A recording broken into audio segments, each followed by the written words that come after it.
Microloc regrets. Who would have thought? But here we are. So let's talk about them, okay? Because I got a few.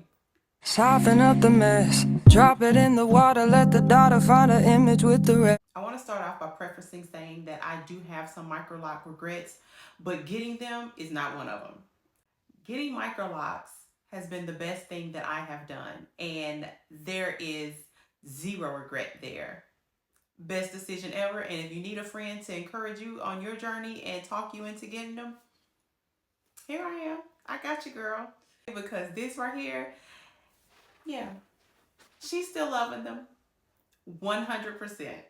But like all things, we do have some stuff that we regret.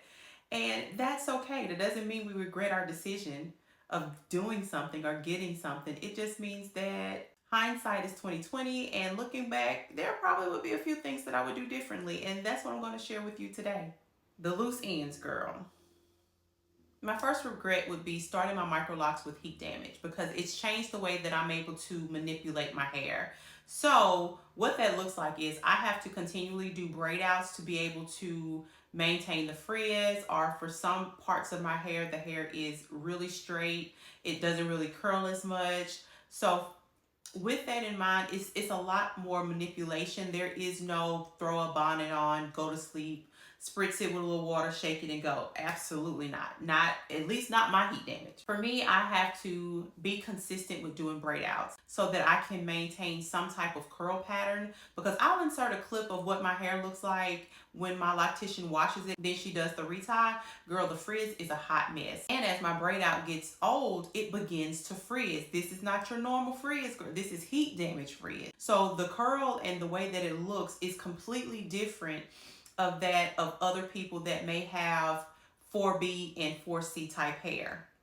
All of these lovely curls is because I have to continually do braid outs each day. So if I had it to do again, I would have just cut all the heat damage off and then started with 100% natural hair, because it is a struggle. As you all know, I do have fine hair. So with having fine hair and heat damage, it leaves my hair a little more elongated and makes it look thinner. So I like to do the braid out. Once I take my braid outs down, I spritz it lightly with rose water so that it kind of puts that volume back in there and fluffs up, because the more stretched out that my hair is, the more stringy that it begins to look because it is finer. So I do like it more in a shrunken state because it gives it a much fuller look.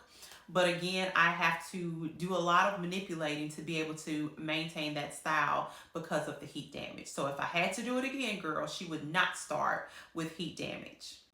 Next, as you all know, started earlier. I wish I would have started this journey earlier because my hair was in a much more healthy state had I did it earlier. Now, right before getting Microlocs, I did cut it into a bob, so that is the reason I have the shape that I have, because that's where I started my journey.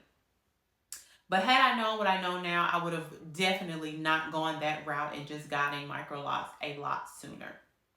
And then there's research, because I did not do research. I really just jumped into this journey head first, and I was just figuring it out as I go. But if I've had it to do again, I would definitely have done a lot more research. And one of the areas that I would have looked more into is how I wanted my Microlocs to look. Because initially I was all for the loose ends, and honestly, I would probably still do the loose ends because I really like that look. I love it. I'm not in a hurry for my ends to lock, but I would honestly say instead of starting my hair with braids and a 2-strand twist, I would definitely go for the interlock method through and through, whether that be Microloc interlocking or going the sister lock route. But that is one thing that I would absolutely do differently, because now that I am on this journey, I do prefer that look more than that of what I have. Now, when I'm looking at my hair and I'm looking at the part that is interlocked, I absolutely love it. But I would have liked to see more of the interlock and then the loose ends versus all of the loose ends that I have, because I have a lot of loose ends. So much so that when people see my hair, depending on if I have a fresh retire or not, they really can't tell if it is interlocked or if it's just loose hair in a natural state because of the way that it looks. Because I have heat damage, the 2-strand twist just doesn't stay. So really my hair is pretty much fairly loose all the way up until the braided part. And when she did my hair, she only braided it down maybe 2 inches. Aside from that, that is really my only regrets when it comes down to getting micro locks and starting my journey. I hope that my contribution is helping some of you. Those are the regrets that I have on my micro lock journey thus far. And other than that, y'all, it has been great. I have so much more to share with y'all, so make sure you stay tuned. As always, I love you. God bless and goodbye. Till next time, y'all.